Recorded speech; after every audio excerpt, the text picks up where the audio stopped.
Vietnam, আপনারা জানেন যে ভিয়েতনাম একটা শক্তিশালী দল, তারা আসিয়ান আন্ডার-23 চ্যাম্পিয়ন, 3বারের চ্যাম্পিয়ন। সো এই একটা টিমের সাথে আমরা আমাদের যে টিম, আমাদের টিমের স্ট্রেংথ অনুপাতে আমরা একটা ব্লকে গিয়েছিলাম, মিড ব্লকে গিয়েছিলাম, বাট ওরা আমাদের প্ল্যানটাকে এক্সিকিউট করতে দেয়নি।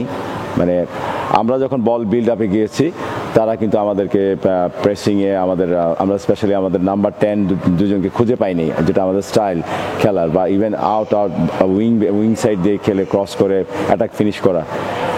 আমরা এই কাজগুলো আমাদের প্ল্যানে আমরা সফল হইনি, এই জন্য আমরা আজকের ম্যাচটা মূলত হেরেছি।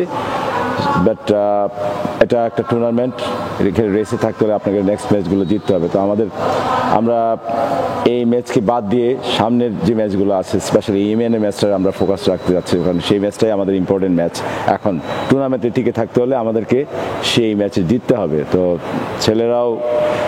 ছেলেদের ভালো রিকভারি দরকার। আমরা কোচিং স্টাফ সরলভাবে তাদেরকে চেষ্টা করছি যে ফোকাস রাখার জন্য, মোটিভেটেড রাখার জন্য। আজকে যেটা হয়েছে, ইটস গন। তো সামনের ম্যাচগুলোতে আমরা নতুন করে স্টার্ট করবো। এর ভিতরে আপনারা জানেন যে ফাহমিদুল এসছে, ফাহমিদুলকে আশা করি যে নেক্সট ম্যাচে আমরা পাবো। এটাও টিমের জন্য একটা বাড়তি প্রেরণা থাকবে। পাশাপাশি আমাদের গোলকিপার শ্রাবণ কিন্তু আউটস্ট্যান্ডিং পারফরমেন্স করেছে, আপনারা জানেন। সে আজকে ম্যান অফ দ্য ম্যাচ পেয়েছে। আউটস্ট্যান্ডিং অনেকগুলো 5 থেকে 6টা কনফার্ম গোল সে সেভ করেছে, যার জন্য তাকে ম্যান অফ দ্য ম্যাচ দেওয়া হয়েছে। এটাও আমাদের দলের জন্য একটা প্রেরণা। আসলে আমাদেরকে আমাদের প্ল্যানটাকে এক্সিকিউট করতে হবে। তো প্লেয়াররা বুঝতে পেরেছে যে আমরা আসলে আমাদের প্ল্যানটা এক্সিকিউট করতে পারিনি, এবং যেটাই আমাদের আজকে হারার মূল। এবং প্রতিপক্ষ ভিয়েতনাম সত্যি শক্তিশালী ছিল আমাদের জন্য।